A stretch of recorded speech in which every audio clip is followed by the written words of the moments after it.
Well, my name is Brad, and this is Shop Night.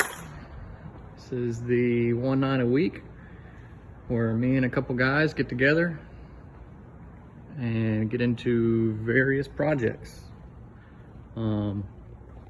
Usually driven out of cheapness and ingenuity, but mostly cheapness.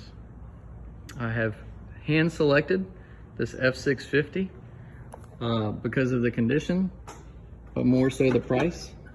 It's got the work floors in it. You can't get that in just any model. You have to look hard for that. It's got the C7 Caterpillar motor in it. It is obviously a retired haul truck of some sort. I don't know, maybe because of that they used to run tanks or something. I'm not entirely sure. But we're gonna try and pull the bed off of this thing and shorten up the frame a little bit and see if we can't turn it into a more aesthetically pleasing vehicle, just for, you know, running around town, going to the grocery store, picking up groceries, things of that magnitude.